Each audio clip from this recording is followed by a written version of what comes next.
الحمدللہ وکفی والصلاة والسلام علی عباده الذین اصطفی خصوصاً علی افضلہم وخاتم النبیین محمد الامین وعلی آلہ وصحبہ اجمعین اما بعد فقد قال اللہ تبارک وتعالی کما ورد فی سورة المدثر اعوذ باللہ من الشیطان الرجیم بسم اللہ الرحمن الرحیم یا ایہا المدثر قم فانذر وربک فکبر وثیابک فطہر والرجز فاہجر ولا تمنن تستکثر ولربک فاصبر صدق اللہ العظیم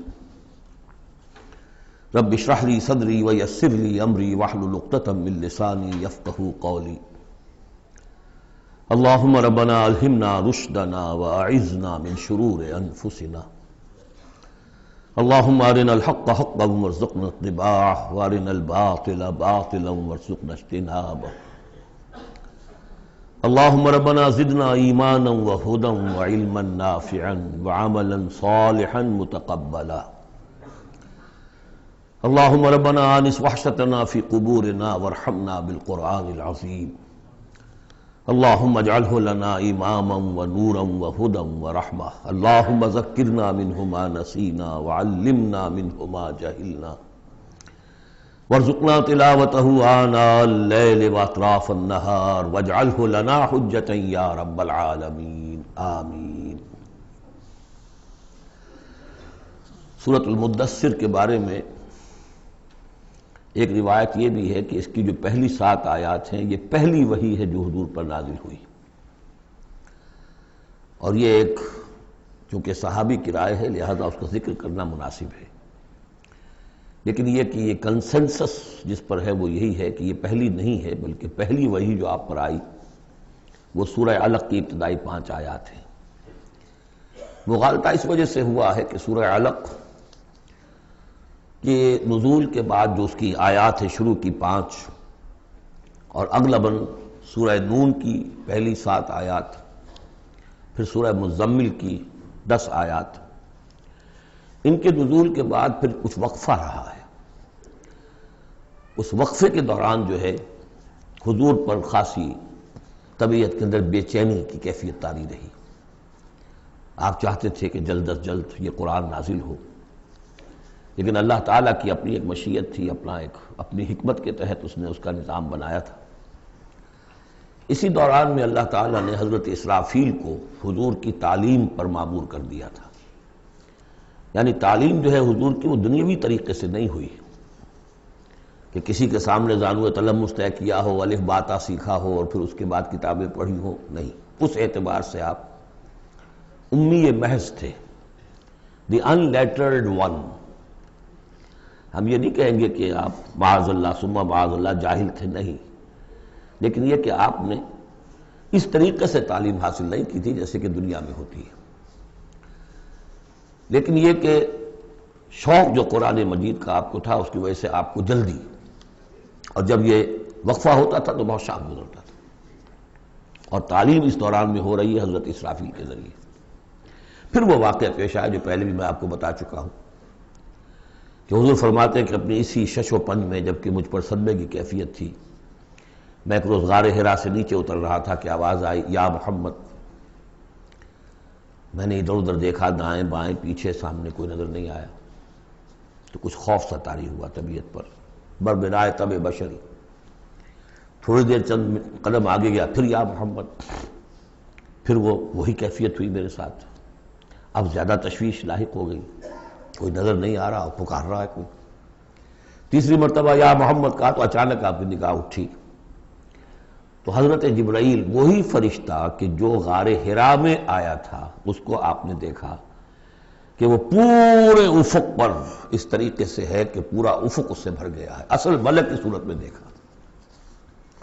غار حرا میں کس کیفیت میں آیا تھا یہ بعد میں آپ کو بتاؤں گا، لیکن یہ کہ وہ مشابہت تو ایسی تھی کہ حضور نے پہچان لیا کہ یہ وہی فرشتہ ہے جو غار حرا میں آیا تھا، لیکن یہ کہ شکل یہ بالکل مختلف، یہ اصل ملک کی شکل تھی جس کو دیکھا ہے آپ نے ان آنکھوں سے۔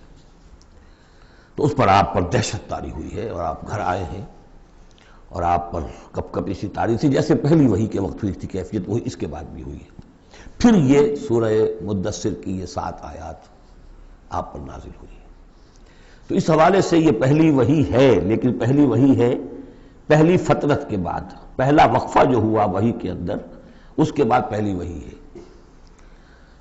اور اس سے جیسا کہ میں آپ کو بتا چکا ہوں آغاز ہوتا ہے حضور کی رسالت کا، جبکہ سورہ علق سے آغاز ہوا ہے حضور کی نبوت کا۔ آغاز نہیں کہنا چاہیے، ظہور ہوا ہے۔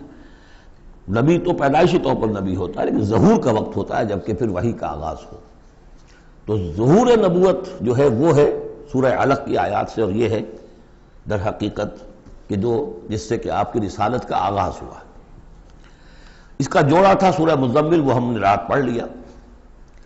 کم سے کم یہ چیز دیکھ لیجئے کہ ان دونوں کا بھی آغاز بالکل یا ایھا المزمل یا ایھا المدثر، اے کمبل میں لپٹ کر لیٹنے والے اور اے لحاف میں یا کسی اور کپڑے میں لپٹ کر لیٹنے والے، قم، وہاں بھی قم یہاں بھی قم، اب کھڑے ہو جاؤ۔ وہاں قیام اللیل، یہاں قیام النہار کہہ لیجئے اس کو، وہ رات کا قیام تھا، یہ دن کا قیام ہے۔ اس رات کے قیام سے آپ کے اندر روحانی ترقی کو بڑھانا مقصود تھا، تاکہ جو بھاری بوجھ آپ کے کندھوں پر یہ سورہ مدثر کی آیات کے حوالے سے آنے والا ہے، اگرچہ آپ معراج انسانیت میں پہلے سے فائز تھے، وَإِنَّكَ لَعَلَىٰ خُلُقٍ عَظِيمٍ، یہ تو ہم سورہ نون میں پڑھ چکے ہیں، لیکن یہ کہ اس بوجھ کو اٹھانے کے لیے عام انسانی اخلاق سے بھی بلندتر روحانی طاقت کی ضرورت تھی، اور وہ اسی طریقے سے پیدا ہو سکتی تھی کہ یہ قرآن مجید کو آپ خوب کوٹ کوٹ کر اپنے اندر اس کو داخل کیجئے، جذب کیجئے۔ رتل القرآن ترتیلا، ہیمر اٹ ڈاؤن۔ حالانکہ کتنا قرآن اس وقت نازل ہوا تھا، مطلب repeat repeat and repeat and repeat, جیسے آپ زور زور سے کسی چیز کو ہیمر کرنے کے لیے ٹھوک رہے ہیں تو اس کو ہیمر کرتے ہیں۔ تو میں تو یہی لفظ استعمال کرتا ہوں، قرآن کو hammer it down into your heart, آپ کے دل میں، آپ کے پورے وجود میں یہ سرات کر جائے، جس کو اقبال نے خوبصورتی سے کہا، چوں بجاں در رفت جاں دیگر شود، جب جان کے اندر یہ قرآن سرایت کرتا ہے۔ اب یہ جو سورہ مدثر ہے، اس میں البتہ اس کی پہلی 3 آیات بڑی اہم ہیں، اور اس کو اچھی طرح سمجھ لیجئے۔ ایک ایک آیت کو سمجھیے، یا ایھا المزمل یا ایھا المدثر، ان دونوں سے ایک بات سمجھ لیجئے کہ حضور کی زندگی کا ایک خاص دور ہے جو ان کے پس منظر میں ہے، جب آپ پر غور و فکر کا، سوچ بچار کا غلبہ ہو گیا تھا۔ آپ ایک بڑے عملی انسان تھے، میں آپ کو بتا چکا ہوں، بچپن اسرت میں گزرا ہے، پھر لڑکپن، اور پھر اور جو ہے جس کو ہم کہتے ہیں ڈالوسنس، وہ بھی سخت مشقت میں گزری ہے۔ پھر آپ نے کاروبار کیا ہے تو ایک سمجھیے کہ ملازم کی حیثیت سے یا عامل کی حیثیت سے کیا ہے، سرمایہ آپ کے پاس تو تھا نہیں، سرمایہ دوسروں کا ہوتا تھا۔ پھر ایسا ہوا ہے کہ اللہ تعالیٰ نے حضرت خدیجہ رضی اللہ تعالیٰ عنہا کا رجحان پیدا کر دیا، شادی ہو گئی، تو کم سے کم یہ کہ دنیاوی اعتبار سے، مالی اعتبار سے آپ اب اطمینان بخش صورت پیدا ہو گئی۔ پھر آپ نے کاروبار کیا، کھل کر کاروبار کیا، لیکن اچانک حضرت عائشہ صدیقہ فرماتی ہیں جب آپ کی عمر شریف 40 برس کے لگ بھگ ہوئی تو آپ کے اندر خلوت گزینی محبوب ہو گئی، حبب الیہ خلا، ملنا جلنا اب طبیعت مائل نہیں ہے۔ پہلے ہم کہہ سکتے ہیں کسی طور سے ایکسٹروورٹ انداز بھی تھا، لیکن اب اس کا وہ بیلنسنگ پارٹ آ رہا ہے انٹروورٹ کا، اب غور و فکر اندرونی۔ میرے نزدیک ایک ہی فرد نوع بشر ہے جو کلیتاً بیلنسڈ ہے انٹروورٹ اور ایکسٹروورٹس کے درمیان، اور وہ محمد الرسول اللہ ہے، ایک ہی ہے۔ بہرحال اس پر جو دور آیا سوچ بچار کا، تو جو آپ غار حرا میں جا کر بیٹھتے تو کیا کرتے تھے؟ الفاظ حدیث میں آئے ہیں حضرت عائشہ سے جو ملقول ہے، کان یتحنس فی، وہاں کچھ عبادت کرتے تھے۔ اب عبادت کیا کرتے تھے؟ تو شارحین حدیث کا اس پر اتفاق ہے کہ کان تحنس ہی تعبد ہی فی غار حرا التفکر والاعتبار، غور و فکر، سوچ بچار، یہ کیا ہے، معاشرے کی حالت کیا ہے، اخلاقی زوال کی انتہا ہے، اس پر غور و فکر کہ اسی عرصے میں پھر وحی آئی. اس پر ایک اور اس غور و فکر پر ایک تشویش، ایک بوجھ، ایک ذمہ داری کا احساس. یہ دو چیزیں جب مل گئیں تو اب آپ کی طبیعت میں جب کسی شخص کے اوپر اس طرح سے تفکر کا غلبہ ہو جائے، متفکر ہو جائے وہ، اور وہ پھر کہیں کمبل لیا لیٹ گئے، کہیں اور اسی طریقے سے، تو یہ جو سوچ بچار کا دور تھا اس کی گویا کہ تعبیر کی گئی یا ایھا المزمل قوم، اب کھڑے ہو جاؤ. یہ سوچ بچار کا دور اب ختم ہو جانا چاہیے. اب آپ کی عملی زندگی کا آغاز ہے. یا ایھا المدثر قم، وہ قیام اللیل، یہ قیام النہار. قیام النہار میں جو آپ کے ذمہ رسالت کی ذمہ داری ہے وہ کیا ہے؟ قم فانذر، خبردار کرو. اس پر ہم بہت غور کر چکے ہیں کہ نبی کی دعوت کے لیے سب سے اہم اصطلاح یہی ہے، انذار.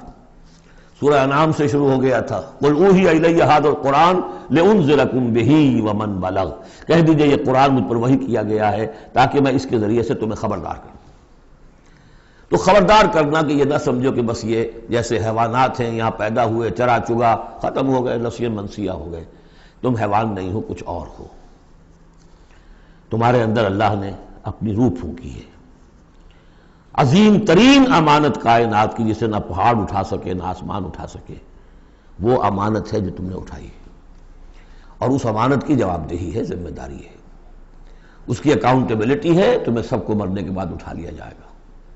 واللہ لتموتن کما تنامون ثم لتبعثن کما تستيقظون ثم لتحسبن بما تعملون ثم لتجزون بالاحسان احسانا وبالسوء سوءا وانها لجنة ابدا او لنار ابدا. یہ ہے انذار. نبی کی دعوت کا نقطہ آغاز انذار آخرت. لیکن اس کا ہدف کیا ہے؟ اس کا ہدف جو ہے کوئی خانقاہی نظام بنانا نہیں ہے. اس کا ہدف صرف کوئی تعلیم و تعلم کا نظام قائم کرنا نہیں ہے. ہدف کیا ہے؟ ربک فکبر، اپنے رب کو بڑا کرو. کیا مطلب ہے؟ رب تو بڑا ہے، کیا بڑا کریں گے؟ اس کی بڑائی مانی نہیں جا رہی، اس کے خلاف بغاوت ہے. ظہر الفساد فی البر والبحر، اس کی بڑائی منواؤ، اس کی بڑائی نافذ کرو. اسی کے لیے یہی لفظ ہے، وہ نیوکلیس ہے جس سے کہ پھر یوں سمجھیے بیج ہے یا گٹھلی ہے جس سے کہ تمام الفاظ نکلے ہیں. اقامت الدین، دین کو قائم کرو. لِیُظْہِرَہُ عَلَى الدِّینِ کُلِّہ، تاکہ اس دین حق کو تمام کے تمام نظام دین پر، نظام زندگی پر نافذ کیا جائے، غالب کیا جائے. مختلف اصطلاحات ہیں. لِتَکُونَ کَلِمَۃُ اللہِ الْعُلْیَا، تاکہ اللہ کی بات سب سے اونچی ہو جائے. وَیَکُونَ الدِّینُ کُلُّہُ لِلَّهِ، دین کل کا کل اللہ کے لیے. یہ سب کیا ہے؟ تکبیر رب. وَرَبَّكَ فَكَبِّرْ. تو یہ تین آیتیں اس اعتبار سے کہ حضور کا ایک خاص دور، تدبر، تفکر، پھر فکر مندی، یہ بھی بتا دیا تھا ورقہ ابن نوفل نے. اب دیکھیے انہیں صحابی نہیں سمجھا جاتا. کیوں؟ کہ ان کا انتقال فوراً ہو گیا تھا. اس کے بعد جب رسالت کا حکم آیا ہے اس وقت وہ موجود نہیں تھے. تصدیق کی ہے انہوں نے، نبوت کی تصدیق کی ہے. ان کا یہ وہی ناموس ہے. جب حضرت خدیجہ لے کر گئی حضرت ورقہ کے پاس کہ عمزاد میرے چچا کے بیٹے، ذرا دیکھیے یہ آپ کے بھائی کو کیا ہوا ہے، کیا تجربہ انہیں پیش آیا ہے. وہ کہا کیا تم نے دیکھا؟ آپ نے بیان کیا کہ ہاں یہ وہی ناموس ہے جو موسیٰ پر اور عیسیٰ پر نازل ہوا تھا، اور کاش کہ میں اس وقت تک زندہ رہوں جب تمہاری قوم تمہیں اس شہر سے نکال دے گی. تو اتنے پریشان ہوئے حضور، حیران ہوئے. اب مخرجیہم، کیا وہ مجھے یہاں سے نکال دیں گے؟ توقع نہیں. وہ تو مجھ سے بڑی محبت کرتے ہیں، میرے قدموں تلے اپنی نگاہیں بچھاتے ہیں، ہر جگہ مجھے خوش آمدید کہا جاتا ہے، کیسے ممکن مجھے نکال دیں گے؟ کہا کہ نہیں، یہ پیغام جس کے ذمے بھی آیا ہے اس پیغام کا پہنچانا، اس کی قوم اس کی دشمن ہو جاتی ہے. تو اب یہ تشویش ہے نا حضور کو. یہ دور ہے در حقیقت یا ایھا المزمل قم، یا ایھا المدثر قم. اب یہ جوڑے ہونے کا کانسیپٹ بھی سامنے ہو گیا. وہ قم اللیل ہے اور یہ قم فی النہار ہے. یہاں دعوت اور رسالت کا معاملہ ہے، کیونکہ ان آیات کے نزول سے قبل ابھی آپ کو اپنی دعوت کی تبلیغ کا حکم ملا ہی نہیں تھا. تو چونکہ ورقہ ابن نوفل کا انتقال ہو گیا، ان کا شمار جو ہے صحابہ میں نہیں ہوتا۔ اب اس کے بعد مزید جو آیات ہیں، وَثِيَابَكَ فَطَهِّرْ، اپنے کپڑوں کو پاک کر رکھنے کا اہتمام کیجیے۔ اب ان کی بہت صوفیانہ طرز پہ بھی تعبیر کی گئی ہے۔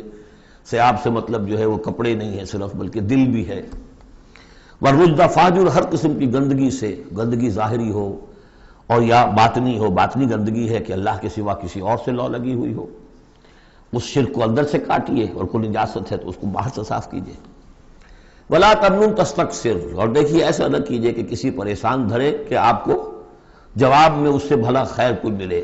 آدمی کرتا ہے میں دے رہا ہوں، یہ ملے گا واپس، یہ بھی کبھی دے گا، آپ اس کو زیادہ چاہنے کی توقع میں نہ دیجیے۔ یہ تو عام ترجمہ کیا گیا ہے، لیکن مجھے پسند ہے جو مولانا اصلاحی صاحب نے ترجمہ کیا ہے۔ وَلَا تَمْنُنْ، منن کے معنی توڑنے کے بھی ہوتے ہیں، کاٹ دینا۔ وَلَا تَمْنُنْ، دیکھو اپنی اس جد و جہد کو، اپنی اس جو بھی آپ کے ذمہ فرض منصبی عائد کیا گیا ہے، اس کے ضمن میں اپنی کوشش کو منقطع نہ کر دینا، جو بھی حالات ہوں جاری رکھنا۔ تستکثر، بہت بڑے نتیجے نکلیں گے انشاءاللہ، کثرت کے ساتھ آپ کو وقت تو لگے گا، لیکن یہ کہ پھر آپ کا جو ہے بول بالا ہوگا۔ وَلِرَبِّكَ فَاصْبِرْ، اور اپنے رب کے لیے صبر کیجیے۔ اور یہ میں عرض کر چکا ہوں، صبر کے ساتھ لام آ جائے تو انتظار کیجیے، اپنے رب کے حکم کا انتظار کیا کیجیے، جو بھی حکم آئے اس پر عمل کیجیے۔ یہ 7 آیات ہیں۔ تو یوں سمجھیے کہ اس سورت کا ایک خاص جو ہے مناسبت قائم ہوتی ہے سورہ علق سے۔ اس سورت کے بھی 3 حصے ہیں، کل ہم دیکھیں گے انشاءاللہ۔ اس سورت کے بھی 3 حصے ہیں۔ پہلے حصے میں تو حضور سے یہ خطاب آ گیا، مکمل ہو گیا 7 آیات میں۔ اب اس کے بعد 3 آیات میں قیامت کا نقشہ کھینچا گیا۔ فَإِذَا نُقِرَ فِي النَّاقُورِ، جب سور میں پھونکا جائے گا، فَذَلِكَ يَوْمَئِذٍ يَوْمٌ عَسِيرٌ، تو وہ دن بہت سخت دن ہوگا۔ عَلَى الْكَافِرِينَ غَيْرُ يَسِيرٌ، کافروں پر وہ ہلکا نہیں ہوگا۔ یہ وہی دن ہے جس کے بارے میں سورہ مزمل میں ہم پڑھ چکے ہیں۔ یَوْمًا يَجْعَلُ الْوِلْدَانَ شِيبًا السَّمَاءُ مُنْفَطِرٌ بِهِ، پھٹ پڑنے کو ہے آسمان اس کے ساتھ، اور وہ دن ایسا ہے کہ جو بچوں کو بوڑھا کر دے گا۔ اور تیسرا حصہ وہی ذرنی، جیسا کہ سورہ مزمل میں بھی ہم دیکھ چکے، سورہ نور میں بھی دیکھ چکے۔ وَذَرْنِي وَمَنْ خَلَقْتُ وَحِيدًا، چھوڑیے مجھ کو اور اس کو جس کو میں نے بنایا ہے اکلوتا، اکیلا۔ اس کے بارے میں اجماع ہے کہ یہ آیات جو ہیں ولید بن مغیرہ کے لیے نازل ہوئی۔ بڑی جائیدادیں تھیں اس کی دونوں شہروں میں، قریتین عظیم جو ایک مکہ اور ایک طائف، ٹوین سٹیز تھی، اور اس کی جائیداد، اس کے باغات، پیسے بہت، اللہ نے اولاد بہت دی تھی۔ خود یہ اکلوتا تھا اپنے ماں باپ کا، وحیدہ بنایا میں نے اسے، اکیلا تھا وہ۔ وَجَعَلْتُ لَهُ مَالًا مَمْدُودًا، اور اسے میں نے بہت سا مال دے دیا جو پھیلا ہوا مال ہے، شہروں کے اندر جائیداد ہے بکھری ہوئی ہے۔ وَبَنِينَ شُهُودًا، اور بیٹے میں نے دیے اسے جو اس کے نگاہوں کے سامنے رہتے ہیں۔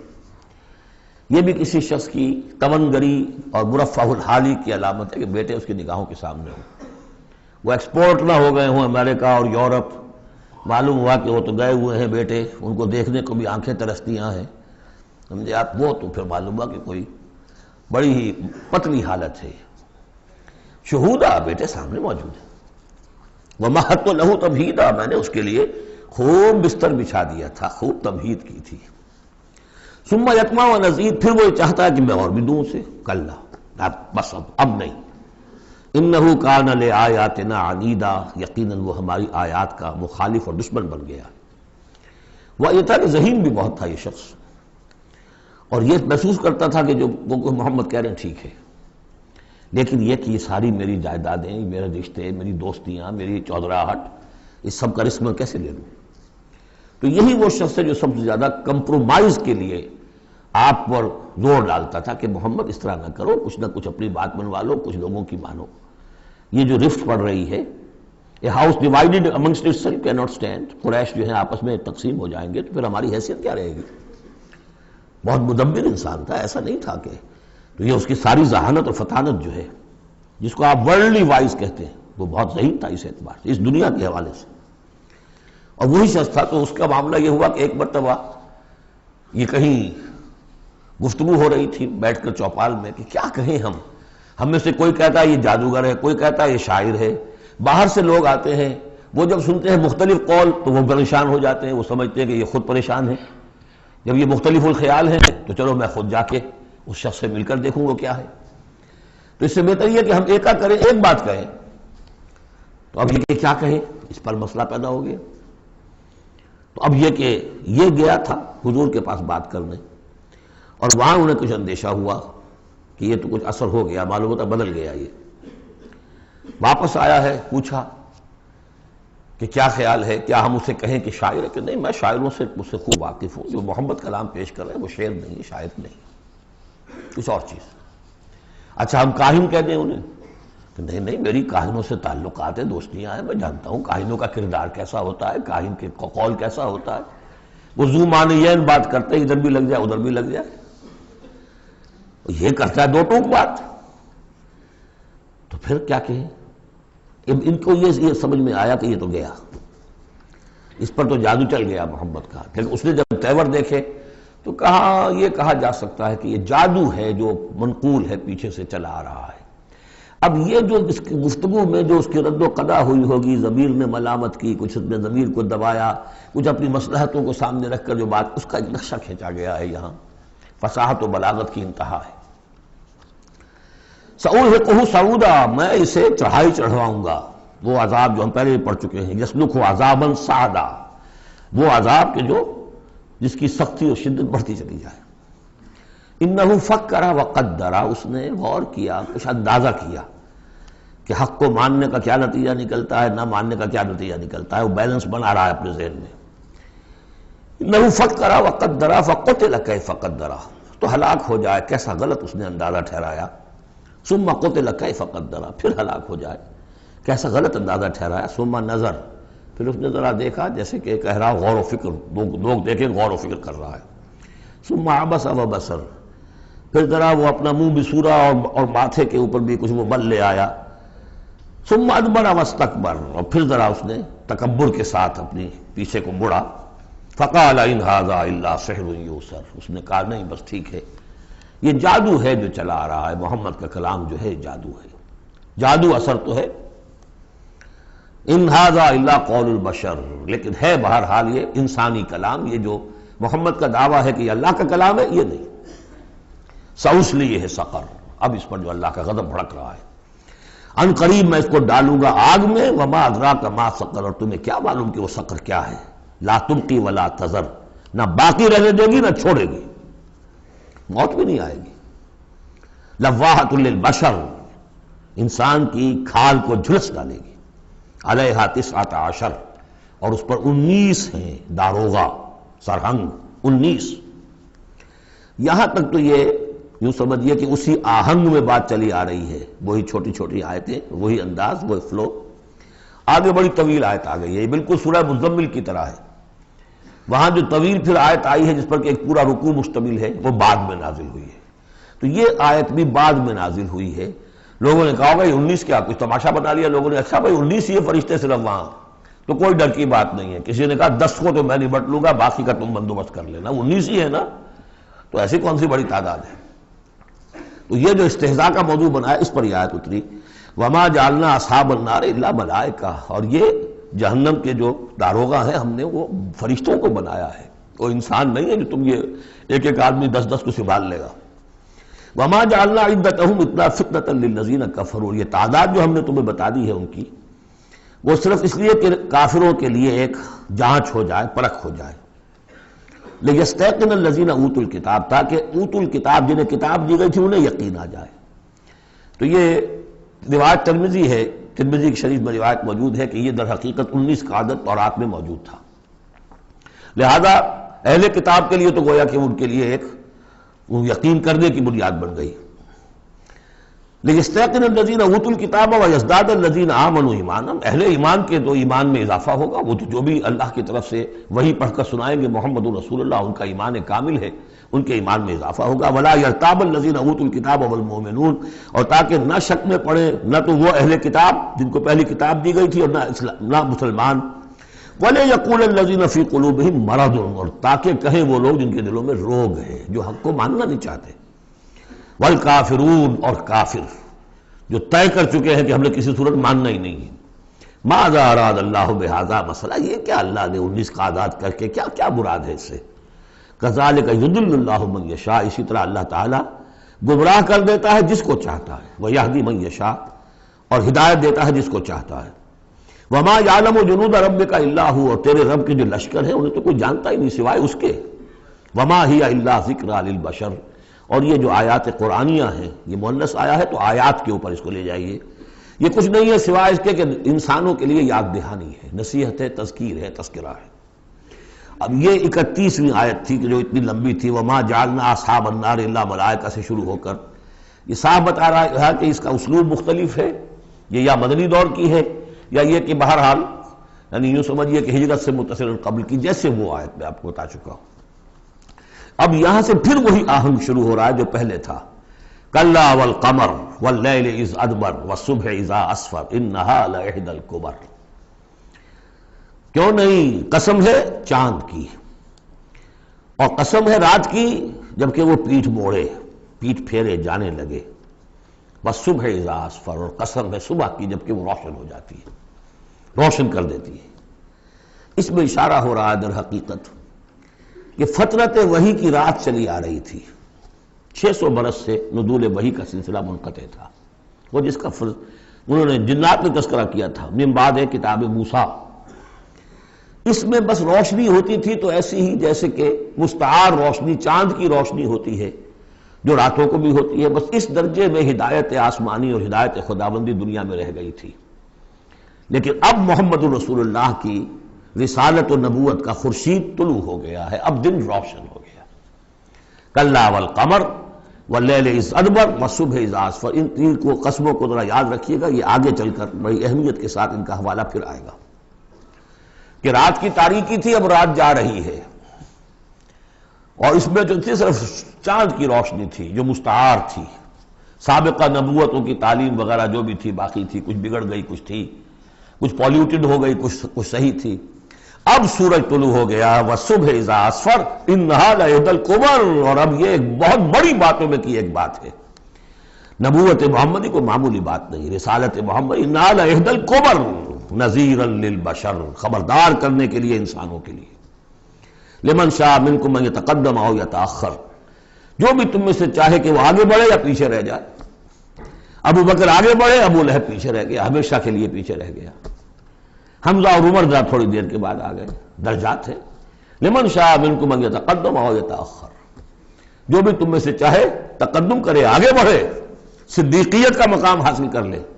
جو شخص چاہے ذرا اور تھوڑی دیر انتظار کر کے آئے گا، والذین تبعوہم بإحسان کے درجے میں آئے گا، سابقون الاولون کے درجے سے نکل جائے گا. اور پھر کیا کہ اس کے بعد ایسے بھی ہوں گے کہ جن کو بالکل ہمت ہی نہیں ہوگی، وہ واقعتاً مستقل طور پر کفر میں رہ گئے. لمن شاء منکم ان یتقدم او یتأخر کل نفس بما کسبت رہینہ، ہر جان جو کچھ کہ اس نے کمایا ہے اس کے عوض رہن ہے، اسے وہ چیز اب وصول کرنی ہوگی. الا اصحاب الیمین، سوائے ان کے کہ جو داہنے والے ہوں گے، جنہیں دیا جائے گا ان کا اعمال نامہ داہنے ہاتھ میں. فی جنات یتساءلون، وہ جنتوں میں ہوں گے، ایک دوسرے سے پوچھتے ہوں گے، عن المجرمین، گناہگاروں کے بارے میں. ما سلککم فی سقر، تم لوگوں کو کس چیز نے جہنم میں ڈالا، تم لوگ کیوں اس جہنم کے اندر پڑے. قالوا لم نک من المصلین، وہ کہیں گے کہ ہم نہیں تھے نماز پڑھنے والے. ولم نک نطعم المسکین، اور ہم نہیں تھے مسکین کو کھانا کھلانے والے. وَكُنَّا نَخُوضُ مَعَ الْخَائِضِينَ، اور ہم تو ایسے ہی بس مذاق ہی میں لگے رہے، باتوں کے بال کی کھال اتارتے رہے، ہم نے سنجیدگی سے سوچا ہی نہیں. وَكُنَّا نُكَذِّبُ بِيَوْمِ الدِّينِ، اور سب سے بڑھ کر یہ last but not the least, ہم جزا و سزا کے دن کا انکار کرتے رہے. حتیٰ أَتَانَا الْيَقِينُ، یہاں تک کہ موت کا وقت آ گیا. فَمَا تَنْفَعُهُمْ شَفَاعَةُ الشَّافِعِينَ، تو اب ان کے لیے ہرگز نفع بخش نہیں ہوگی شفاعت کرنے والوں کی کوئی شفاعت. فما لهم عن التذکرۃ معرضین، تو کیا ہو گیا ان کو، یہ تذکرہ، یہ ذکر، یہ قرآن جو محمد پیش کر رہے ہیں صلی اللہ علیہ وسلم، اسے اعراض کیوں کر رہے ہیں. کانہم حمر مستنفرہ، حمر مستنفرہ، ایسے ہیں کہ جیسے یہ گدھے ہیں جو بدک گئے ہیں.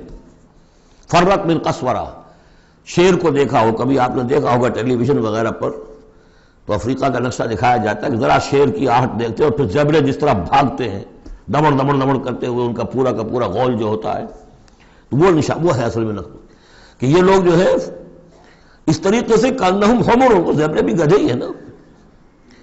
کأنہ حمر مستنفرہ فرت من قسورہ، کسی شیر کو دیکھ کر وہ بھاگتے. بل یرید کل امرئ منہم ان یؤتیٰ صحفا منشرہ. اب یہ ان کا استہزائیہ انداز تھا کہ محمد تم کہتے ہو کہ ہمارا حساب کتاب ہوگا، ہم میں سے ہر ایک کو کیوں نہیں دے دیے جاتے ہمارے اعمال نامے، یا یہ کہ یہاں سے مراد یہ ہے کہ جو کتاب تمہارے پاس آئی ہے تو ہمیں کیوں نہیں کتاب دے دی گئی؟ کھلے ہوئے صحیفوں میں ہم میں سے ہر شخص کے پاس کتاب آ جاتی. کلا بل لا یخافون الآخرہ، ہرگز نہیں، یہ جو باتیں بنا رہے ہیں یہ اس لیے کہ آخرت کا خوف نہیں ہے ان کے دل میں. جب آخرت کا خوف نہ رہے تو جو باتیں چاہو بناؤ. جیسے وہ کہتے ہیں کہ بے حیا باش و ہر چے خواہی کن، ایک دفعہ حیا کا پردہ اٹھا دو پھر جو چاہو کرو. کلا انہ تذکرہ، ہرگز نہیں، یہ تو بس ایک یاد دہانی ہے، نصیحت ہے. فمن شاء ذکرہ، جو چاہے اس سے نصیحت اخذ کر لے. وما یذکرون الا ان یشاء اللہ، اور یہ نہیں اس سے نصیحت اخذ کر سکیں گے کوئی بھی مگر یہ کہ اللہ چاہے.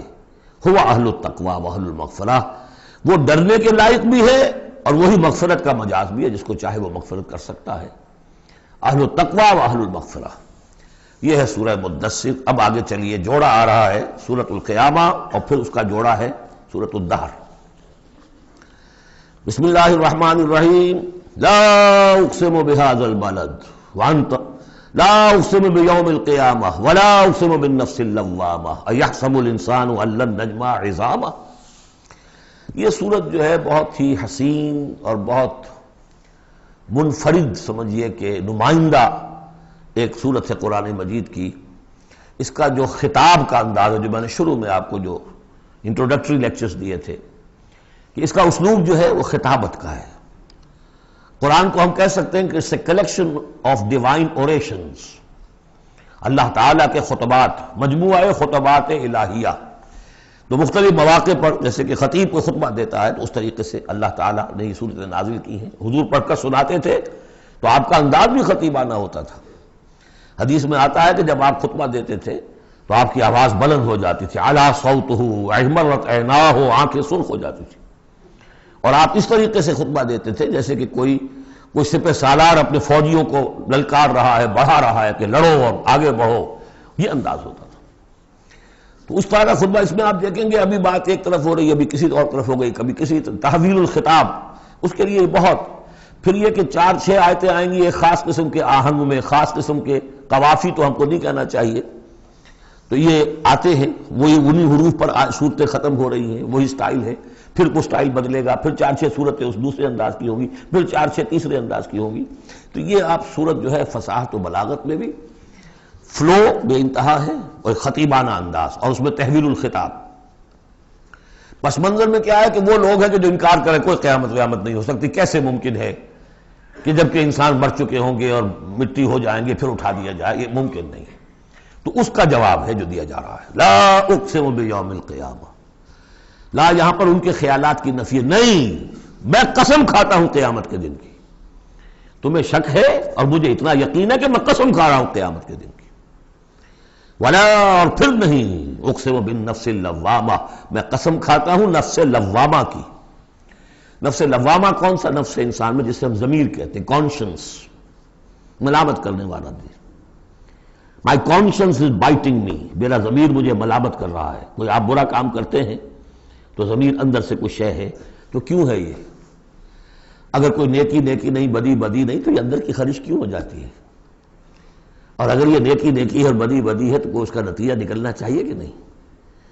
یعنی پہلی آیت جو ہے وہ تو اسی طرح کی ہے جیسے سورہ تغابن میں ہم نے پڑھا تھا، قل بلا وربی لتبعثن ثم لتنبؤن بما عملتم. اس میں دلیل کوئی نہیں ہے، اذعان ہے. ایک شخص اپنے یقین کو دلیل کے طور پر پیش کر رہا ہے اور یہ اس پر سارا دار و مدار ہے. کون شخص ہے؟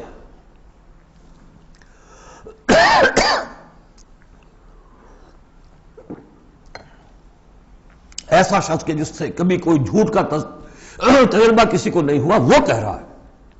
سیرت و کردار جو ہے محمد رسول اللہ کی، وہ گویا کہ دلیل کی حیثیت رکھتی ہے اس قول کے پیچھے.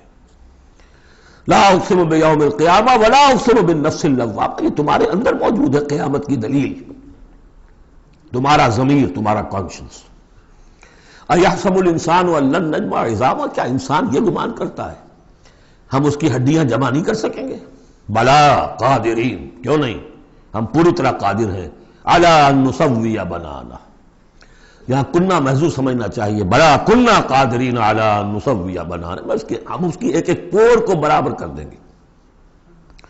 بل یرید الانسان لیفجر امامہ، اصل سبب جو ہے آخرت کے انکار کا وہ یہ ہے کہ انسان چاہتا ہے کہ فسق و فجور جس کا عادی ہو گیا اسے جاری رکھے، حرام خوری چھوڑنی نہیں، جس عیش کا خوگر ہو گیا ہوں اس کو چھوڑ نہیں سکتا، قیامت کو مانوں گا تو پھر دیکھنا پڑے گا کیا غلط ہے کیا صحیح ہے، کیا جائز ہے کیا ناجائز ہے۔ اس لیے جیسے کہ بلی کو دیکھ کر کبوتر آنکھ بند کر لے، اب ظاہر بات ہے کہ وہ بلی تو نہیں ختم ہو جائے گی، در حقیقت یہ قیامت سے آنکھیں چراتے ہیں، آنکھیں بند کر رہے ہیں، اس لیے کہ انہیں پتا ہے کہ ہم نے کیا آگے بھیجا ہے اور آگے بھی کرنے کا وہی ارادہ ہے۔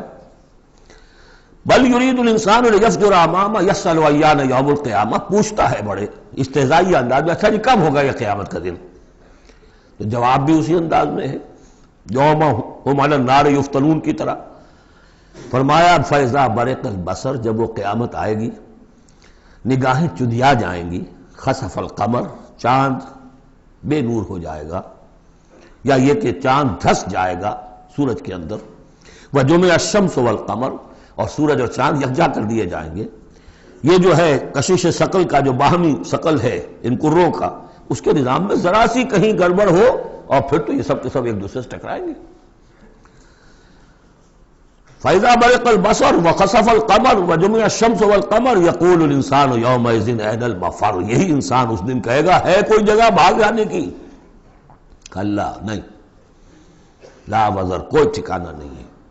الی ربک یومئذ المستقر، اس دن تو تمہیں اپنے رب ہی کے حضور میں جا کھڑے ہونا ہے۔ یربع الانسان یومئذ بما قدم واخر، اور جتلا دیا جائے گا انسان کو اس دن جو کچھ اس نے آگے بھیجا ہوگا جو پیچھے چھوڑا ہوگا۔ ہم اعمال نیک ہوں یا بد ہوں اس کا کچھ حصہ آگے بھیج دیتے ہیں اپنی زندگی میں، کچھ اس کے پیچھے جو اثرات چلتے ہیں اس کا حساب بھی بعد میں جاری رہتا ہے، وہ ڈیبٹ کریڈٹ جو ہے ہمارے کھاتے میں ہوتا رہے گا۔ تم نے یہ نیک کام شروع کیا تھا، آگے آگے پھیل رہا ہے، تو جو اور اس کام میں شریک ہے ان کا اجر بھی رہے گا، وہ پورا رہے گا، ان کے اجر میں سے کمی نہیں ہوگی، لیکن اتنا ہی حساب آپ کے کام میں بھی درج ہوتا رہے گا۔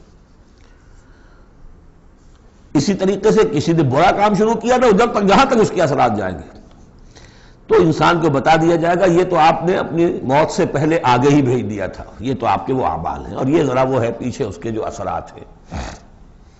بل الانسان علی نفسہ بصیرہ، اور انسان کو تو جتلانے کی ضرورت بھی نہیں ہوگی کہ بتایا جائے، ہر انسان کو خود معلوم ہوگا کہ میں کتنے پانی میں ہوں۔ انسان اپنے نفس پر خود بصیرت رکھتا ہے۔ وَلَوْ أَلْقَىٰ مَعَاذِيرًا، چاہے کتنے ہی وہ بہانے پیش کرے۔ ہوتا ہے کہ انسان کوئی شخص جو ہے بڑا چرب زبان ہے اور وہ اپنے آپ کو بالکل ریشنلائز کر لیتا ہے اپنے طرز عمل کو، میں نے ٹھیک کیا، صحیح کیا، کوئی غلط بات نہیں ہے، عذرات موجود ہیں، تو معترضین کی تو زبان بند ہو جاتی ہے، اب کچھ نہیں کہہ سکتے، لیکن یہ کہ اس کا دل اس کو بتا رہا ہوتا ہے کہ تو جھوٹا ہے۔ بل الانسان علی نفسہ بصیرہ ولو القیٰ معاذیرہ لا تحرک بہ لسانک لتعجل بہ، عجلت والا مضمون یہ بالکل ابتدا میں یہاں آیا تھا۔ اے نبی آپ اس قرآن کے، اب دیکھیے اب گفتگو حضور سے شروع ہو گئی، ابھی تک انسان جو منکرین تھے ان کی بات ہو رہی تھی، شروع میں امامہ، عظامہ، قیامہ، اور اس کے بعد بصر، قمر، مفر، وزر، مستقر، اب یہ پھر اس کے بعد بصیرہ، معاذیرہ، اب اس کے بعد اور بدل رہے ہیں۔ لا تحرک بہ لسانک لتعجل بہ، آپ اس قرآن کے ذریعے سے قرآن کے ساتھ اپنی زبان کو تیزی سے حرکت نہ دیں کہ جلدی سے آپ اس کو یاد کر لیں۔ ان علینا جمعہ وقرآنہ، ہمارے ذمے ہے اس کو جمع کر دینا اور پڑھوا دینا، جمع بھی کر دینا کہ اس میں سے کوئی حصہ جو ہے آپ بھولیں نہیں، اور قرآن بھی اس کی ترتیب بھی ہم بتاتے جائیں گے کہ اب جو وحی آئی ہے اس کو کہاں رکھنا ہے تاکہ اس کی ترتیب معین ہو جائے۔ فَإِذَا قَرَأْنَاهُ فَاتَّبِعْ قُرْآنَهُ، پھر جب ہم پڑھوائیں اس کو جس ترتیب سے اسی کی پیروی کیجیے گا۔ یہ ترتیب وہ ہے ترتیب مصحف جس کے تحت کے قرآن مرتب کیا گیا، اور ہم مانتے ہیں کہ یہ ترتیب نزول کی نہیں ہے، نزول کے ساتھ ہی اللہ تعالیٰ کا حکم آتا تھا کہ اب یہ وہی فلاں جگہ ہوگی۔ ثم ان علینا بیانہ، پھر ہمارے ذمے ہے اس کو واضح کر دینا بھی، جیسے کہ ہم دیکھ چکے ہیں قرآن مجید کی تبیین کرتا ہے۔ سورہ نساء میں دو احکام کے بارے میں آئے گا، یستفتونک، اور حالانکہ وہ حکم آ چکا ہے سورہ نساء میں پہلے، لیکن لوگوں نے سوال کیا تو قل اللہ یفتیکم فی الکلالہ، تو جاؤ اللہ واضح کر دیتا ہے، تم پر ابھی واضح نہیں ہوئی کلالہ کی بات، لو واضح کر دیتا۔ تو قرآن کے اندر بھی بعد میں واضح کر دی گئی چیزیں، اور یہ کہ پھر حدیث جو ہے سب سے بڑی شے ہے کہ جو اس کی بیان کرنے والی ہے۔ جو انزلنا الیک الذکر لتبین للناس ما نزل الیہم، یہ ذکر ہم نے اے محمد آپ پر نازل کیا ہے تاکہ آپ واضح کریں اس کو ان لوگوں کے لیے جن کے لیے ہم نے اسے نازل کیا ہے۔ نازل آپ پر کیا ہے، صرف آپ کے لیے تو نہیں کیا ہے آپ پر، نازل کیا ہے لوگوں کے لیے۔ اب ان کو واضح کرنا، اس کے اندر کہیں اگر کوئی اشکال ہو تو اسے حل کرنا، کہیں کوئی اگر اجمال ہے تو اس کی تفصیل بیان کرنا، یہ آپ کا کام۔ کلا بل تحبون العاجلہ، کوئی نہیں، تمہارا اصل مرض یہ ہے کہ تم عاجلہ سے محبت کرتے ہو، یہ اس دنیا کی زندگی سے محبت کرتے ہو۔ دیکھیے اب پھر خطاب شروع ہو گیا کفار سے۔ وَتَذَرُونَ الْآخِرَةَ، اور آخرت کو تم چھوڑ دیتے ہو، نظر انداز کر دیتے ہو۔ وجوہ یومئذ ناظرہ، حالانکہ بہت سے چہرے اس دن ہوں گے تر و تازہ، میدان قیامت میں کھڑے ہوں گے تو جیسے اسکول چلڈرن کھڑے ہوتے ہیں اپنا رزلٹ سننے کے لیے تو بعضوں کے چہرے کھلے ہوتے ہیں، پہلے سے معلوم ہے انہیں کیا کچھ کر کے آئے تھے، اور بعض کے چہروں کے پر دھواں ہے، اس لیے ہے کہ انہیں پتا ہے کہ کیا ہی کچھ نہیں تھا، فیل تو ہونا ہی ہونا ہے، تو چاہے اب رزلٹ ڈکلیئر نہیں ہوا، رزلٹ ان کے چہروں پر لکھا ہوا ہے۔ تو وجوہ یومئذ ناظرہ، بہت سے چہرے ہوں گے تر و تازہ، الی ربہا ناظرہ، اپنے رب کی طرف دیکھتے ہوئے۔ اس میں بعض لوگوں نے یہ کہا ہے کہ ناظرہ سے مراد ہے انتظار کر رہے ہوں گے اپنے رب کی رحمت کا، اس لیے کہ رویت باری تعالیٰ جو ہے وہ تو ممکن نہیں ہے کہ میدان حشر میں ہو جائے، لیکن میرے نزدیک انہی حضرات کی رائے زیادہ صائب ہے جو سمجھتے ہیں کہ رویت ہوگی۔ اہل ایمان کو عین میدان حشر میں بھی ایک درجے کی رویت باری تعالیٰ سے مشرف کیا جائے گا، یہ مضمون آ جائے گا سورہ مطففین میں واضح ہو جائے گا۔ اس کے برعکس وجوہ یومئذ باسرہ، بہت سے چہرے ہوں گے اس روز سوکھے ہوئے، اترے ہوئے، اداس، تظن ان یفعل بها فاقرہ، ان کو یقین ہوگا کہ اب ان کے ساتھ وہ سلوک ہوگا جو ان کی ریڑھ کی ہڈیاں توڑ کے رکھ دے گا۔ کلا اذا بلغت التراقی، اب ایک نقشہ دکھایا جا رہا ہے، ایک تو بڑی قیامت ہے، فاذا برق البصر وخسف القمر وجمع الشمس والقمر یقول الانسان یومئذ این المفر، ایک تو وہ ایک قیامت ہے جو فرد کی قیامت ہے، موت جب آتی ہے، قیامت صغریٰ۔ کلا اذا بلغت التراقی، جب یہ جان آ کے پھنس جاتی ہے ہنسلیوں میں۔ وقیل من راق، کہا جاتا ہے کوئی جھاڑ پھونک کرنے والا۔ بڑے بڑے ریشنلسٹ بھی اس مرحلے پر آ کر، بابا ڈاکٹروں نے جواب دے دیا، حکیموں نے جواب دے دیا، چلو کوئی تعویذ گنڈا کچھ ہو کہیں سے، کوئی جھاڑ پھونک کوئی تو ہو، کسی طریقے سے ہو، تو آخری درجے میں ان کو بھی انسان چیخ پکار کر لیتا ہے، قیل من راق، ہے کوئی جھاڑ پھونک کرنے والا۔ وظن انہ الفراق، اور گمان ہو گیا اس کو کہ اب تو فراق ہے، جانا ہے، یہ گھر بھی چھوڑنا ہے جو بڑے چاؤ سے بنایا تھا، اور یہ آل اولاد کو بھی چھوڑ کر جانا ہے۔ والتفت الساق بالساق، اور وہ جو جان کندنی کا عالم ہوتا ہے تو پنڈلی پنڈلی سے لپٹ رہی ہے، جان نکلنی شروع ہوتی ہے جسم کے نچلے حصے سے۔ الی ربک یومئذ المساق، اس دن تو تمہیں اپنے رب ہی کی طرف دھکیلے جانا ہے۔ پھر بدل گئے قوافی، فلا صدق ولا صلی، تو نہ اس نے تصدیق کی نہ نماز پڑھی، ولیکن کذب وتولی، بلکہ جھٹلا دیا اور پیٹھ موڑ لی۔ تصویر لفظی ہے جو نقشہ اس وقت ہوتا تھا۔ ثم ذهب الى اهله يتمطى، اور پھر چلا اپنے گھر والوں کے پاس اکڑتا ہوا جا رہا ہے۔ حضور کی بات کو تو نظر انداز کر دیا، امشو، چلو چلو یہاں سے، وَاصْبِرُوا عَلَىٰ آلِهَتِكُمْ، صبر کرو، جا کے جمے رہو اپنے آلہہ پر۔ ذهب الى اهله يتمطى، اولیٰ لک فاولیٰ ثم اولیٰ لک فاولیٰ، افسوس ہے تجھ پر اور افسوس ہے تجھ پر، اور پھر افسوس ہے تجھ پر اور پھر افسوس ہے تجھ پر۔ اَيَحْسَبُ الْإِنسَانُ أَن يُتْرَكَ سُدًى، کیا انسان یہ سمجھتا ہے کہ اسے یوں ہی چھوڑ دیا جائے گا، کوئی باز پرس نہیں، کوئی حساب کتاب نہیں، کوئی جواب طلبی نہیں، کوئی اجر نہیں، کوئی سزا نہیں، کوئی جزا نہیں۔ أَلَمْ يَكُن نُطْفَةً مِّن مَّنِيٍّ يُمْنَىٰ، کیا نہیں تھا وہ ایک گندے پانی کی بوند جو ٹپکائی گئی۔ ثُمَّ كَانَ عَلَقًا، پھر وہ ایک جوک کے مانند تھا کہ جو رحم مادر کی دیوار کے ساتھ چمٹی ہوئی تھی۔ عَلَقَةً فَخَلَقَ فَسَوَّىٰ، پھر اسی کو اس نے بنایا، اسی میں نقش و نگار بنا دیے، اسی میں آنکھیں آ گئیں، اسی میں کان آ گئے، اسی میں کیا کیا بنایا۔ فی ظلمات ثلاث، تین پردوں کے اندر۔ فجعل منہ الزوجین، اسی سے بنا دیے، کسی کو نر کسی کو مادہ، کسی کو مؤنث کسی کو مذکر۔ الیس ذلک بقادر علی ان یحیی الموتى، عقل کے اندھو یہ سوچو وہ ہستی جو یہ سب کچھ کر رہی ہے وہ اس پر قادر نہیں ہوگی کہ مردہ کو زندہ کر دے؟ جو تمہارا مشاہدہ ہے گندے پانی کی ایک بوند سے، افلاطون بھی اسی سے آ گیا، اور مقرات بھی، اور سقراط بھی، اور ظاہر بات ہے انبیاء بھی وہیں سے آئے ہیں۔ کہاں سے آئے ہیں؟ ایک ہی استثناء ہے نا حضرت عیسیٰ علیہ السلام کا، باقی تو سب کہاں سے آئے؟ وہیں سے آئے۔ سارے اولیاء اللہ کہاں سے آئے؟ وہیں سے آئے۔ گندے پانی کی بوند، اس سے کیا کچھ وہ بناتا ہے؟ تو تمہارا یہ خیال ہے کہ وہ مردہ کو زندہ نہیں کر سکے گا، اتنا عاجز ہو گیا۔ افعینا بالخلق الاول بل ہم فی لبس فی الخلق بالخلق الجدید۔ اس کے بعد جیسا کہ یہ سوال ہے، بلا کیوں نہیں؟ پروردگار یقیناً الیس ذلک بقادر بلا نشہد انک قادر علی ان تحیی الموتى، ہم اس پر گواہ ہیں۔ سورۃ الدہر۔ اب دیکھیے جس مضمون سے سورہ قیامہ ختم ہوئی تھی جوڑا وہاں سے شروع ہو رہا ہے۔ الم یکن نطفۃ من منی یمنی ثم خلق فسوی، آپ نے دیکھ لیا۔ اب دیکھیے بسم اللہ الرحمن الرحیم، هل اتى على الانسان حین من الدہر لم یکن شیئا مذکورا، کیا انسان پر نہیں آیا تھا ایک وقت ایسا بھی اس دہر میں سے، اس زمانے میں سے انسان نکلا ہے نا۔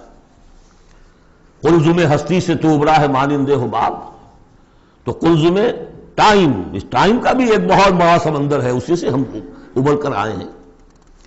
هل اتى على الانسان حین من الدہر لم یکن شیئا مذکورا، قابل ذکر شے ہی نہیں تھا وہ۔ کوئی پسند کرتا ہے اس کا ذکر کرنا؟ اب کیا کرے، قرآن میں تو لفظ آتا ہے، اس کو ہمیں ترجمہ کرنا پڑتا ہے، ورنہ ظاہر بات ہے کہ آدمی پسند بھی نہیں کرتا کہ اس کا ذکر کیا جائے۔ اس چیز سے لم یکن شیئا مذکورا، وہ شے جو زبان پہ لانے کے لائق نہیں ہے اس سے پیدا کیا گیا۔ انا خلقنا الانسان من نطفۃ امشاج، ہم نے انسان کو پیدا کیا ہے ملے جلے نطفے سے۔ اب بتائیے کہ اس کو کیا سمجھا ہوگا پہلے، جبکہ معلوم نہیں تھا۔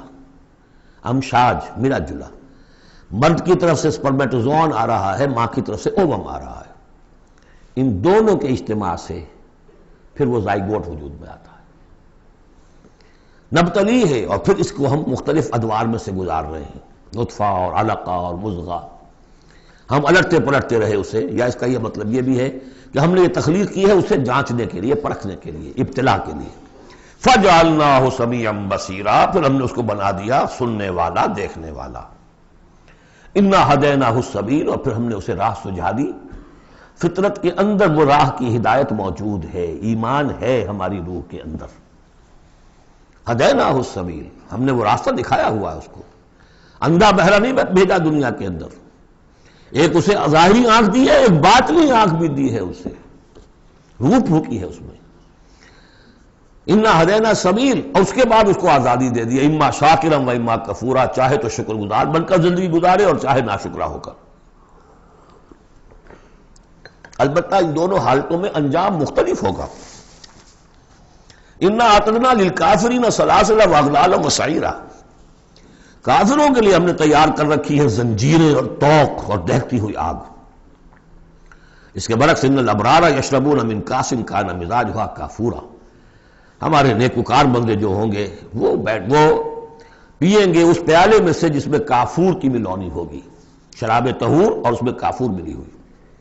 عین یشرب بہا عباد اللہ یفجرونہا تفجیرا، اور یہ چشمہ ہوگا جس کے پاس بیٹھ کر، جس کے کنارے بیٹھ کر پیئیں گے اللہ کے بندے، اور وہ اس چشمے کو جس طرح چاہیں گے اپنے اپنے علاقوں کے اندر اس کی شاخیں نکال کر لے جائیں گے۔ یوفون بالنذر، وہ نذر کو پورا کرتے ہیں۔ وَيَخَافُونَ يَوْمًا كَانَ شَرُّهُ مُسْتَطِيرًا، اور ڈرتے رہتے ہیں اس دن سے جس کا کہ شر پھیل جانے والی شے، قیامت کا دن۔ وَيُطْعِمُونَ الطَّعَامَ عَلَىٰ حُبِّهِ مِسْكِينًا وَيَتِيمًا وَأَسِيرًا، اور کھانا کھلاتے ہیں وہ اس کی محبت پر یا اس کی محبت کے علی الرغم، دونوں ترجمے اس کے، اللہ کی محبت میں کھلاتے ہیں کھانا، یا اس کھانے یا مال کی محبت کے علی الرغم کھلاتے ہیں۔ نفس میں تو اس کے بخل ہے، شوق ہے، لیکن یہ کہ اس شوق کے خلاف وہ کام کر رہا ہے، حل چلا رہا ہے اپنے اس دل کے اندر۔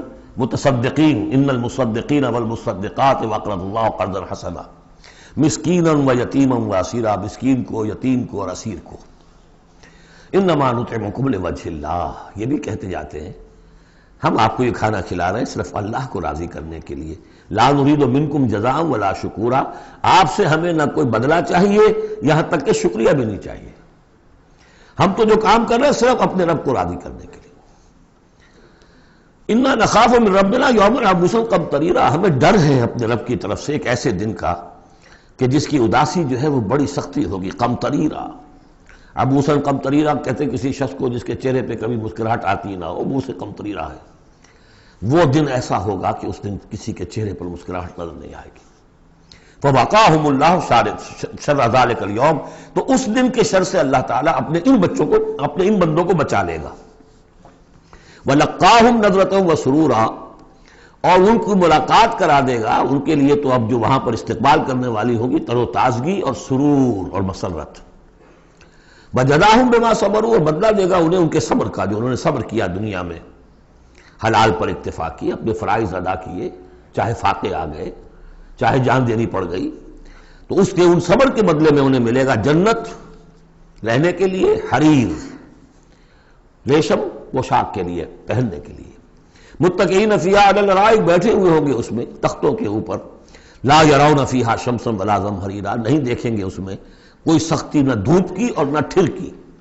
زمہریر بہت سخت سردی جس میں کم کبھی طاری ہو جائے، دھوپ جو ہے سخت تیز گرم، یہ شکل ہوگی نہیں، معتدل موسم ہر وقت۔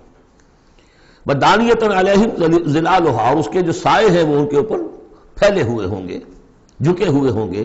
وذللت قطوفھا تذلیلا، اور درختوں کے جو خوشے ہوں گے پھلوں کے وہ بھی نیچے کی طرف لٹکے ہوئے ہوں گے۔ ویطاف علیہم بآنیۃ من فضۃ واکواب کانت قواریرا، اور ان پر گردش میں ہوں گے لوگ جو بھی ان کے خادم ہوں گے، وہ ایسے برتن لے کے کہ جو چاندی کے ہوں گے، اور ایسے آپ خورے یا کپ کہ جو شیشے کے بنے ہوں گے، لیکن یہ شیشہ نہیں ہوگا، قواریرا من فضۃ، چاندی ایسی ہوگی کہ جس کے تھرو آپ دیکھ سکیں، وہ چاندی جو ہے ہوگی چاندی لیکن شیشے کی مانند، قواریرا من فضۃ قدروھا تقدیرا، جس کو کہ بڑے اس کے پیمانے اور ماپ بنا کر رکھے گئے ہیں، ان لوگوں نے بنا دیے۔ وَيُسْقَوْنَ فِيهَا كَأْسًا كَانَ مِزَاجُهَا زَنْجَبِيلًا، پلائے جائیں گے اس میں وہ جام کہ جس میں ملونی ہوگی سونٹ کی، عَيْنًا فِيهَا تُسَمَّىٰ سَلْسَبِيلًا، یہ بھی ایک چشمہ ہوگا جنت میں جس کا نام ہے سلسبیل۔ وَيَطُوفُ عَلَيْهِمْ وِلْدَانٌ مُخَلَّدُونَ، اور ان پر ہر وقت گردش میں رہیں گے ان کے وہ لڑکے، وہ چھوکرے، وہ ان کے بوائز، ان کے خادم جو ہمیشہ اسی عمر کے اسی شکل میں رہیں گے۔ اذا رأیتہم حسبتہم لؤلؤا منثورا، اور وہ بھی جب تم انہیں دیکھو گے محسوس کرو گے کہ جیسے یہ تو لؤلؤا موتی ہے بکھرے ہوئے، وہ بھی نہایت خوبصورت ہوں گے۔ وَإِذَا رَأَيْتَ ثَمَّ رَأَيْتَ نَعِيمًا وَمُلْكًا كَبِيرًا، جہاں بھی دیکھو گے وہیں دیکھو گے کہ نعمتیں ہی نعمتیں ہیں اور بڑی بادشاہی ہے جو اللہ نے دے دی ہے اپنے ان نیک بندوں کو۔ عَالِيَهُمْ ثِيَابُ سُنْدُسٍ خُضْرٌ وَإِسْتَبْرَقٍ، ان کے اوپر ہوں گے کپڑے باریک ریشم کے، سبز وَإِسْتَبْرَقٍ، اور گاڑھے کے، نیچے کے جسم کے لیے گاڑھا لباس اور اوپر کے لیے باریک لباس۔ وَأَحُلُّوا أَسَاوِرَ مِن فِضَّةٍ، اور انہیں کنگن پہنائے جائیں گے چاندی کے۔ وَسَقَاهُمْ رَبُّهُمْ شَرَابًا طَهُورًا، اور پلائے گا انہیں ان کا پروردگار پاک مشروب، شراب جو پاک ہوگا۔ إِنَّ هَذَا كَانَ لَكُمْ جَزَاءً، اور کہا جائے گا یہ آپ لوگوں کا بدلہ ہے۔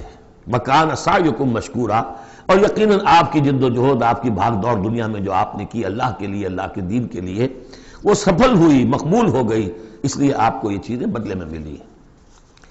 اِنَّا نَحْنُ نَزَّلْنَا عَلَيْكَ الْقُرْآنَ تَنزِيلًا، اے نبی ہم نے آپ پر اس قرآن کو اتارا ہے بطرز تنزیل، تھوڑا تھوڑا کر کے۔ فَاصْبِرْ لِحُکْمِ رَبِّكَ، بس انتظار کیجئے اپنے رب کے فیصلے کا، یعنی آپ جلدی نہ کیجئے، یہ وہاں اس کے مقابلے میں آ گیا۔ وَلَا تُحَرِّكْ بِهِ لِسَانَكَ لِتَعْجَلَ بِهِ إِنَّ عَلَيْنَا جَمْعَهُ وَقُرْآنَهُ، ہم نے اسے بطور تنزیل ہی نازل کرنا ہے، تو آپ ذرا انتظار کیا کیجئے رب کا۔ وَلَا تُطِعْ مِنْهُمْ عَاصِمًا أَوْ كَفُورًا، اور یہ جو کشاکش اب شروع ہو رہی ہے اس میں بھی آپ کو بہت صبر کرنا پڑے گا، نہ صرف قرآن کے لیے صبر کرنا پڑے گا ان تمام اس سارے کشاکش میں، لیکن یہ کہ آپ کسی گناہگار اور ناشکرے کی بات سنیے ہی نہ، ان کی باتوں پر دھیان ہی نہ دیجیے۔ وَاذْكُرِ اسْمَ رَبِّكَ بُكْرَةً وَأَصِيلًا، اور اپنے رب کے نام کی مالا جپا کیجیے صبح شام۔ وَمِنَ اللَّيْلِ فَاسْجُدْ لَهُ، اور رات کے ایک حصے میں اس کے لیے سجدہ کیا کیجیے۔ وَسَبِّحُوا لَيْلًا طَوِيلًا، اور رات کے بڑے حصے میں تسبیح کیجیے۔ یہ وہی حکم چلا رہا ہے ابھی، ابتدائی دور کا ہے چونکہ، تو ابتدائی دور میں تو یہ نمازیں 5 وقتہ نہیں تھے، سارا معاملہ رات ہی کا تھا۔ سورہ مزمل سے چلا رہا ہے معاملہ، قُمِ اللَّيْلَ إِلَّا قَلِيلًا نِصْفَهُ وَانقُصْ مِنْهُ قَلِيلًا أَوْ زِدْ عَلَيْهِ وَرَتِّلِ الْقُرْآنَ تَرْتِيلًا، تو لیلاً طویلا۔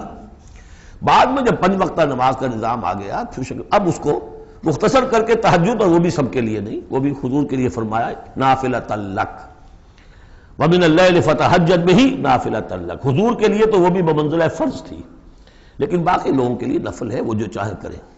لیکن حضور کے لیے بھی وہ نفل جو ہے وہ فرض کے حکم میں ہے، یعنی نفلی فرض ہے، وہ اضافی فرض ہے کہ باقی سب نمازیں فرض ہیں ہی ہے، ایک اضافی فرض ہے آپ کے لیے نافلۃ لک، باقی سب کے لیے وہ نفل ہے۔ ان ہؤلاء یحبون العاجلۃ ویذرون وراءہم یوما ثقیلا، یہ لوگ اصل میں دنیا کو دنیا سے محبت کرتے ہیں۔ دیکھیے وہی مضمون آ گیا جو سورہ قیامہ میں، کلا بل تحبون العاجلۃ وتذرون الآخرہ وجوہ یومئذ ناظرۃ الی ربہا ناظرہ۔ تو ان ہؤلاء یحبون العاجلۃ ویذرون وراءہم یوما ثقیلا، یہ محبت کرتے ہیں اس عاجلہ سے، اس نقد زندگی سے، فوری زندگی کو، اور چھوڑے بیٹھے ہوئے ہیں جو ان کے پیچھے ایک بڑا بھاری دن آنے والا قیامت کا دن، اس کا تصور نکالا ہوا ہے۔ یوما یجعل الولدان شیبا السماء منفطر بہ وراءہم یوما ثقیلا، جو ان کے پیچھے بھاری دن ہے۔ نحن خلقناہم وشددنا اسرہم، ہم نے ہی ان کو تخلیق فرمایا اور ان کے جوڑ خوب مضبوط باندھے ہیں۔ وَإِذَا شِئْنَا بَدَّلْنَا أَمْثَالَهُمْ تَبْدِيلًا، جب چاہیں گے ان جیسے اور لے آئیں گے ان کو بدل کر۔ مجھے تیسرا مقام ہے کہ جس سے دلیل یہ ملتی ہے کہ جب باعث بعد الموت ہوگا تو ہم جیسے ہمارا جسم ہے ویسا ہی جسم ہمیں دیا جائے گا۔ باقی وہ مفہوم بھی اس میں لوگ نکالتے ہیں کہ اللہ چاہے تو کسی ایک قوم کو ہٹائے دوسری کو لے آئے، لیکن میرے نزدیک چونکہ تخلیق کے ساتھ ہے یہ، اس لیے نحن خلقناہم وشددنا اسرہم، پہلے جو ہم نے بنایا ان کے جوڑ بند ہم نے مضبوط کیے ہیں۔ وَإِذَا شِئْنَا بَدَّلْنَا أَمْثَالَهُمْ تَبْدِيلًا، ایسے ہی اور بنائیں گے۔ ان هذه تذکرہ، یقیناً یہ تو ایک یاد دہانی ہے، نصیحت ہے۔ فمن شاء اتخذ الى ربہ سبیلا، تو جو چاہے اپنے رب کی طرف، اپنے پروردگار کی طرف راستہ اختیار کر لے، سلوک، اللہ کی طرف سلوک، سیر الی اللہ، اللہ کی طرف آگے بڑھنا، تقرب الی اللہ، سیر الی اللہ، سلوک الی اللہ، مختلف اصطلاحات۔ وما تشاءون الا ان یشاء اللہ، اور تمہارے چاہے کچھ نہیں ہو سکتا جب تک کہ اللہ نہ چاہے۔ ان اللہ کان علیما حکیما، یقینا اللہ تعالی سب کو جاننے والا ہے، کمال حکمت والا۔ یدخل من یشاء فی رحمتہ، وہ داخل کرے گا اپنی رحمت میں جس کو چاہے گا۔ اب اس میں یشاء کا فاعل یہ بھی ہو سکتا ہے جو چاہے گا کہ داخل ہو، یعنی جو ہم نے سورہ بنی اسرائیل میں پڑھا تھا، ومن کان یرید الآخرۃ ومن اراد الآخرۃ وسعی لہا سعیہا وہو مومن، جس شخص نے آخرت کو اپنا اصل مقصود بنا لیا اور اس کے لیے محنت کی ویسی جیسی کہ اس کے لیے محنت کی جانی چاہیے اور وہ مومن ہو، فاولئک کان سعیہم مشکورا، ان کی سعی اور جہد جو ہے اللہ کے ہاں قبول ہوگی۔ تو دونوں اس کے ترجمے ہو سکتے ہیں، اللہ چاہے گا، اور ظاہر بات ہے کہ کوئی بھی کام ہو چاہے اس دنیا کا ہو آخرت کا ہو، ان دونوں مشیتوں کے ملنے سے ہوتا ہے۔ میں نے چاہا کہ اس شے کو اٹھاؤں، اللہ کا اذن ہوا تو میں اٹھا سکتا ہوں، ورنہ نہیں۔ تو کوئی کام بھی ہم نہیں کر سکتے۔ میں نے آپ سے عرض کیا تھا اہل سنت کے ہاں ہمارے اعمال بھی مخلوق ہیں اللہ کے، واللہ خلقکم وما تعملون، اللہ نے تمہیں بھی پیدا کیا اور جو تمہارے عمل ہیں ان کو بھی پیدا اللہ کرتا ہے۔ ہم قاسم اعمال ہیں اپنے نیت اور ارادے کی وجہ سے، لیکن خالق اعمال اللہ ہی ہے۔ وما تشاءون الا ان یشاء اللہ ان اللہ کان علیما حکیما یدخل من یشاء فی رحمتہ والظالمین اعد لهم عذابا علیما، باقی رہ گئے ظالم، گناہگار، مشرک، ان کے لیے تو اس نے خوب تیار کیا ہوا ہے بہت ہی دردناک، المناک، تکلیف دہ عذاب۔ اللہم اعذنا من ذالک، اللہم اجرنا من ذالک، ربنا تقبل منا انک انت السمیع العلیم وتب علینا انک انت التواب الرحیم۔ بارک اللہ لی ولکم فی القرآن العظیم ونفعنی وإیاکم بالآیات والذکر الحکیم۔